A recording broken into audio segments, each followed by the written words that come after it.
এবার মাননীয় মুখ্যমন্ত্রীকে একটা সংবর্ধনার পালা। তাকে সিএবির পক্ষ থেকে সৌরভ গঙ্গোপাধ্যায় একটা ফ্রিডম ট্রফির রেপ্লিকা প্রেজেন্ট করবেন। আপনারা জানেন যে ফ্রিডম ট্রফি এখন ভারত দক্ষিণ আফ্রিকা টেস্ট ম্যাচে 2015 থেকে চালু হয়েছে। দু দেশের ফ্ল্যাগ, একদিকে গান্ধীর ছবি, একদিকে ম্যান্ডেলার ছবি। এই 14 তারিখ থেকে ইডেনগানজে টেস্ট ম্যাচ শুরু হবে, প্রথম ভারত দক্ষিণ আফ্রিকা। সেই ফ্রিডম ট্রফির একটা রেপ্লিকা সিএবি উপহার দিচ্ছেন মাননীয় মুখ্যমন্ত্রী এবং তাকে আমন্ত্রণ জানাচ্ছেন এই ম্যাচের জন্যে।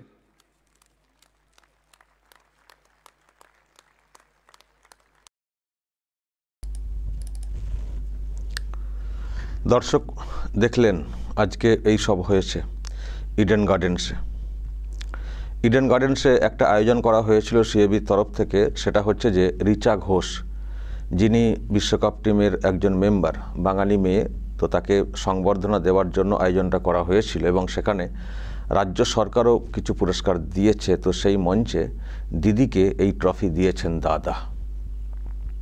এই ট্রফি, যে ট্রফিটা ভারত এবং দক্ষিণ আফ্রিকার মধ্যে খেলা হলে দেওয়া হয়ে থাকে, সেই ট্রফির একটা রেপ্লিকা আজকে এই মঞ্চে দাদা দিদিকে দিয়েছেন।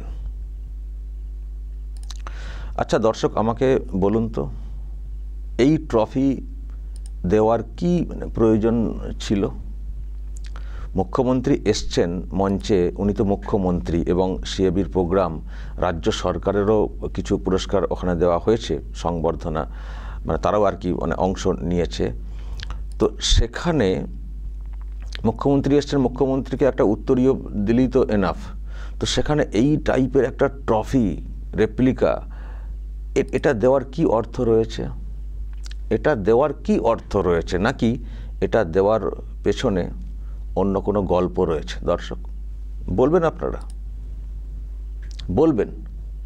এই যে বিশ্বকাপ টিম, তার তো সব মানে মেম্বার তো অনেকেই, তো তারা তো সবাই যে যার রাজ্যে ফিরে গেছেন এবং যে যার রাজ্যে দেখবেন সব সংবর্ধনা দেওয়া হচ্ছে, সব ছবি সামনে এসছে। কোথাও দেখেছেন যে এই টাইপের অনুষ্ঠানে যিনি মুখ্যমন্ত্রী তাকেই ট্রফি দেওয়া হচ্ছে? তাকেই ট্রফি দেওয়া হচ্ছে দেখেছেন কোথাও? তো এখানে এই বাড়তি উদ্যোগটা কিসের জন্য? এটা দর্শক আমার প্রশ্ন। এই বাড়তি উদ্যোগটা কিসের জন্য? ওই দিদির ইমেজ ভালো করার জন্য, পরিষ্কার করার জন্য? যেহেতু এখন অনেক প্রশ্ন তৈরি হয়েছে ওনার ব্যাপার স্যাপার নিয়ে, দুর্নীতি নিয়ে, নানান সব কারণে। তো সামনে যেহেতু ভোট আসছে, তার আগে ওনার ইমেজটাকে একটু আরও পরিষ্কার যাতে করা যায়, ভালো করা যায়, সেই জন্যে। তা না হলে এইসবের কী গুরুত্ব রয়েছে? একটা ওই রকম ট্রফির রেপ্লিকা কেন দিতে যাওয়া হবে? হ্যাঁ, এর আগে কখনো দেখিনি দর্শক। এর আগেও ধরুন, এর আগেও তো মানে ক্রিকেট আমরা দেখেছি, সিএবির প্রোগ্রাম দেখেছি, কিন্তু সেখানে মুখ্যমন্ত্রীকে একটা ট্রফির রেপ্লিকা দেওয়া হচ্ছে। একটা বিশ্বকাপ দিতে পারতেন তো তাহলে। যখন এটা দিলেনই, তো একটা বিশ্বকাপও দিতে পারতেন। উনি তাহলে আরও হয়তো খুশি হতেন। জানি না আবার পরে দেওয়া হবে বলে আবার কোনো পরিকল্পনা করে রাখা হয়েছে কিনা যে এটা দেওয়া হোক, তারপরে পরে দেব।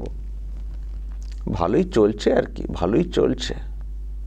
এই দাদার আচরণ দেখে দর্শক এমনিতেই তো অনেক প্রশ্ন রয়েছে, আর এইসব দেখে আমার মনে হয় আরও অনেকে অনেক প্রশ্ন তুলবেন। কেউ হয়তো বলবেন যে উনি এই পদে রয়েছেন, মুখ্যমন্ত্রী এসছেন, দিয়েছেন, তো কী সমস্যা? কি সমস্যা? তো সত্যি তো সমস্যা তো হওয়ার কথা না। সমস্যা তো হচ্ছে বা প্রশ্ন তৈরি হচ্ছে এই অনেক কারণে, তো না, অনেক কারণে তো তৈরি হচ্ছে। দিদির ভূমিকা এবং দাদার ভূমিকা দেখে অনেক কারণে এসব প্রশ্ন তৈরি হচ্ছে। এবং শুধু এটা না, শুধু এই ট্রফি দেওয়া না, দেখবেন আমি বক্তব্য শুনছিলাম, দুজনেরই বক্তব্য শুনেছি, সেখানে আমি জাস্ট দুটো অংশ আপনাদেরকে শোনাবো, দেখবেন মানে একে অপরের কিভাবে পিঠ চুলকেছেন, একে অপরের প্রশংসা, মানে দাদা দিদির, দিদি দাদার কিভাবে প্রশংসা করেছেন, দেখবেন। এসব শুনলেই বুঝতে পারবেন যে এনাদের কি উদ্দেশ্য এইসব অনুষ্ঠানের, মানে এই সব বাড়তি উদ্যোগের পেছনে। আমি আপনাদেরকে শোনাই। রিচা ঘোষ সোনার মেয়ে, বিশ্বকাপ টিমের একজন মেম্বার, সত্যি খুব গর্বের বাঙালির, কিন্তু তাকে সংবর্ধনা যতটা না মানে গুরুত্ব দিয়ে দেওয়া হচ্ছে, তার থেকে মুখ্যমন্ত্রীর গুরুত্ব বেশি। মুখ্যমন্ত্রীর হাতে ট্রফি, হ্যাঁ? এখানেই আমি যেটা বলছি না দর্শক, এখানেই পরিষ্কার হয়ে যায় যে এইসব আয়োজনের কি উদ্যোগ, মানে অ্যাকচুয়ালি কি ব্যাপার রয়েছে, আর এই দাদার বা এতই বা কেন বাড়তি উদ্যোগ, মানে রহস্য কি, এইসব 10টা প্রশ্ন তৈরি হয়ে যায়। আচ্ছা দেখুন, মানে একে অপরের প্রশংসা কীভাবে করা হয়েছে, এবং সেই সঙ্গে দিদি আবার ওই জয় শাহ যে পদে বসে রয়েছেন সেই দিকেও কীভাবে তীরটা ছুঁড়েছেন ভালো করে দেখবেন। আমরা কিছু বললেই তো অনেকে ভাবেন যে আপনি সেই এই সবের মধ্যেও পলিটিক্স খুঁজছেন, এই খুঁজছেন সেই খুঁজছেন, আর দিদি কি খুঁজছেন, দিদি কি এটাকে কিভাবে ব্যবহার করছেন। আমি একটু শোনাই দর্শক, তাহলে বুঝতে পারবেন যে আমি কেন কথাগুলো বলছি। সবটাই সাদা মনে কাদা নেই ওই সব বললে হয় না, পুরোটাই কাদা কর্দমক্ত একটা মন বা পরিবেশ এইসব লোকজনদের, সেই জন্যই আজকে আমাদের মনে এত প্রশ্ন তৈরি হচ্ছে। দেখুন দর্শক দুজনের বক্তব্য। আমি দুটো কথা বলি মাননীয় মুখ্যমন্ত্রীর সম্বন্ধে। ওনার সঙ্গে আমার খুব গভীর সম্পর্ক। আমার মনে আছে যখন WPL শুরু হয় তখন সমস্ত কাগজে বেরোচ্ছে যে ছেলেদের WPL হবে, ইডেনে T20 ফরম্যাটে টুর্নামেন্ট হবে। উনি একটা ছোট্ট মেসেজ পাঠান যে মহিলাদের ক্রিকেটটাও যাতে এর মধ্যে শুরু হয় WPL এর সাথে। হয়তো অনেকে জানে না, অনেকে এই ছোট ছোট জিনিস মাথাও রাখে না। এটা 2 বছর আগেকার কথা, তখনও রিচা ওয়ার্ল্ড চ্যাম্পিয়ন হয়নি বা ভারতের WPL এত ভালোভাবে শুরু হয়নি। যেদিন রিচা ওয়ার্ল্ড কাপ জেতে বা ভারত ওয়ার্ল্ড কাপ জেতে, আমি ওনাকে SMS করি যে আপনাকে এই ফাংশনে আসতে হবে। উনি এক কথায় রাজি হন, বলে হ্যাঁ নিশ্চয়ই আসবো, কারণ মহিলা ক্রিকেট এত জায়গায় পৌঁছেছে, আমি ছেলেদের ক্রিকেটারদের সাথেও মহিলা ক্রিকেটকেই অতটাই সাপোর্ট করি আর চাই অতটাই এগিয়ে চলুক। এবং আমি, সৌরভ হয়তো আমাকে এটা বলতে বললে দুঃখ পাবে, কিন্তু আমি বলবো আই মাস্ট সে, আমি একটু আউটস্পোকেন আছি, অপ্রিয় সপ্রত কথা বলে ফেলি, এখনও সেটাকে চেঞ্জ করতে পারিনি। আজকে ICCর প্রেসিডেন্ট কার হওয়ার কথা ছিল? নান দেন সৌরভ গাঙ্গুলি। যাই হোক, আজকেও হয়তো হতে পারিনি, কিন্তু আমি বিশ্বাস করি হবেই হবে, ওকে আটকানো এত সহজ নয়। তো দর্শক বুঝলেন মুখ্যমন্ত্রী কেন এসছেন এবং এটাকে কিভাবে ব্যবহার করতে চাইছেন এবং এর মধ্যে কীভাবে পলিটিক্স করছেন। দর্শক বুঝতে পারলেন? এমনি আমরা এই প্রশ্ন তুলছি, এমনি প্রশ্ন তুলছি, এই দাদা দিদি কীভাবে চলছেন, কীভাবে চলতে চাইছেন, এমনি প্রশ্ন তুলছি। যত রাগ জয়শার ওপরে রাগ না, রাগ তার বাবার ওপরে, বুঝতেই পারছেন। আচ্ছা দর্শক, এখনও জয়শাহের বিরুদ্ধে এইরকম কথা বলতে ইচ্ছে করছে? নিশ্চয়ই জয়শাহ আছে বলেনি, এই মানে আছেন বলেই তো এই কথাটা বলছেন। যদি অন্য কোনো দেশের কেউ থাকতেন এই পদে ICCর, এই প্রশ্ন তুলতেন কি, এই কথা বলতেন কি? যেহেতু জয়শাহ আছেন, রাগ তার বাবার ওপরে, ফলে সেটা নিয়ে এখন টার্গেট। আচ্ছা, এই জয়শাহর আমলিতে এত ট্রফি, এত উন্নতি ক্রিকেটের, হ্যাঁ, এই যে বিশ্বকাপ চ্যাম্পিয়নের যে বিষয়টা, সেটাও তো এই জয়শাহর হাত থেকেই তো ট্রফিটা আমাদের দেশের মেয়েরা নিয়েছেন, যেহেতু জয়শাহ ICCর পদে রয়েছেন। আর এই জয়শাহর আমলেই তো এতগুলো ট্রফি এলো, এবং জয়শাহর আমলে তো ভারতের ক্রিকেট এখন একটা উচ্চ পর্যায়ে।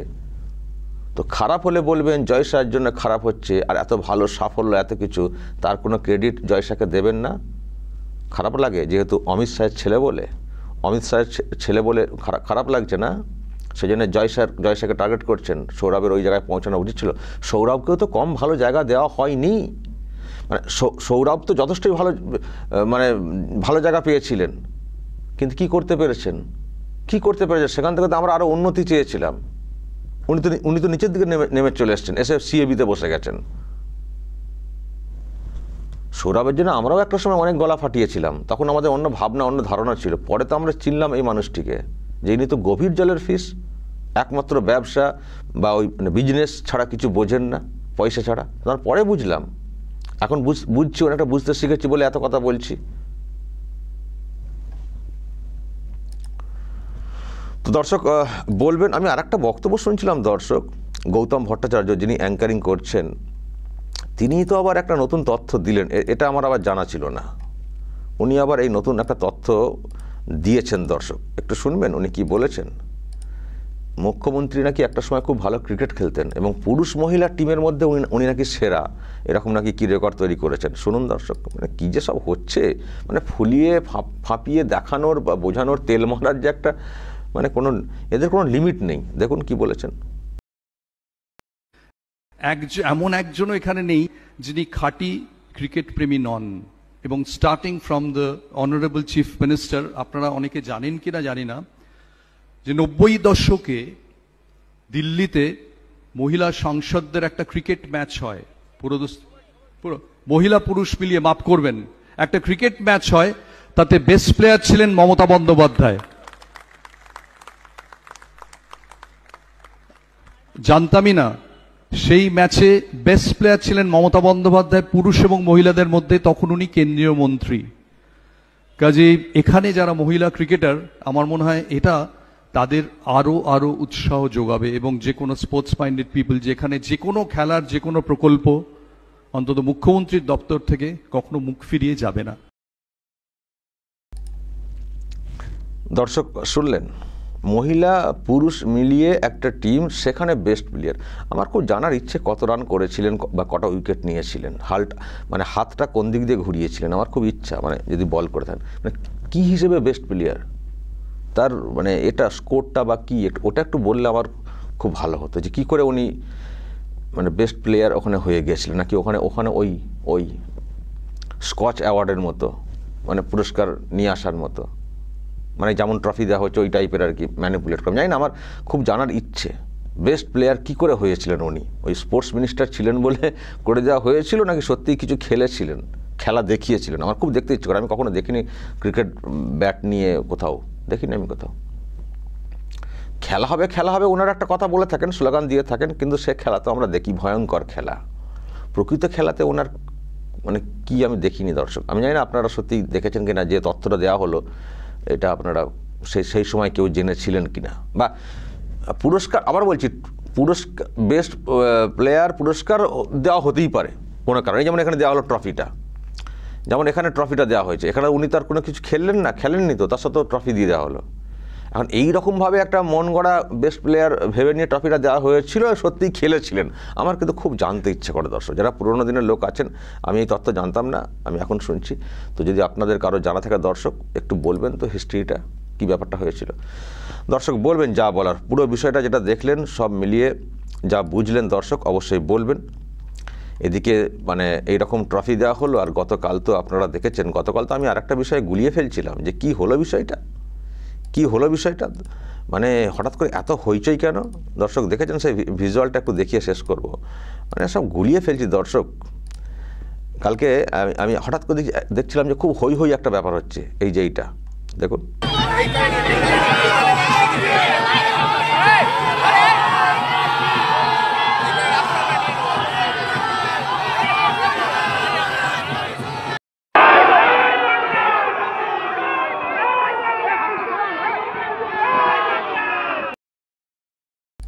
জয় বাংলাটা না শুনতে পেলে বুঝতে পারতাম না, আমি প্রথমে বুঝতে পারিনি যেটা অভিষেক ব্যানার্জি বলে। আমি ভেবেছিলাম এখন তো অনেকেই মানে কমন পোশাক পরেন না ছেলে মেয়েরা, আমি ভেবেছিলাম যে বিশ্বকাপের কেউ মনে হচ্ছে এসছেন, তার হয়তো সংবর্ধনা কিছু একটা হচ্ছে। রিচা ঘোষ আসছেন কলকাতায়, এই শিলিগুড়ি দিতে, এটা গতকালকের, সেটা জানা ছিল, হয়তো অন্য কেউ এসছেন সেলিব্রেশনের একটা কোনো ব্যাপার। পরে জয় বাংলা শুনে ভালো করে তাকিয়ে দেখলাম এ তো অভিষেক ব্যানার্জি, কী ব্যাপার। পরে শুনছি নাকি জন্মদিন, বার্থডে। চাপ বাবা, একটা জন্মদিন পালন করাচ্ছে এইভাবে। এবং তারপর আবার দেখলাম আমাকে কিছু মানুষ ছবি পাঠাচ্ছিলেন, ভিডিও, এই জন্মদিন পালন করা হচ্ছিল রাস্তাঘাট এরকম ব্লক করে, তার জেরে বিরাট একটা যানজট তৈরি হয়ে গেছিলো, মানুষের আবার চরম ভোগান্তি ওইদিকে। তাই আর কি বলছি, যে এদিকে এই রকম চলছে, ওইদিকে দাদা দিদির হাতে ট্রফি দিচ্ছেন, কি হচ্ছে, বাঙালি কোন জায়গাতে চলে যাচ্ছে দর্শক।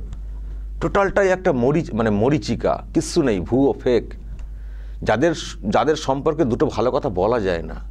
আজকে তারা কেউ ট্রফি হাতে পাচ্ছেন, কেউ ওইদিকে মানে একেবারে বিরাট, মানে শাহরুখ খান বা আরও বড় সেলিব্রিটি, তাদেরও জন্মদিন মনে হচ্ছে এরকম করে পালন করা হয় না, এত লোকজন, এত হয়ে এত ভক্তি না ভয়ে ভক্তি নাকি অন্য কিছু।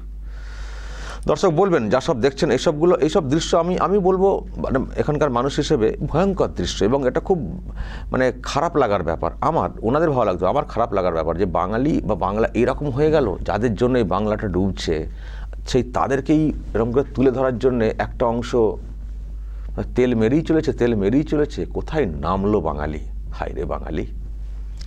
দর্শক বলবেন যা বলার, এবং নজর রাখবেন আরামবাগ টিভিতে।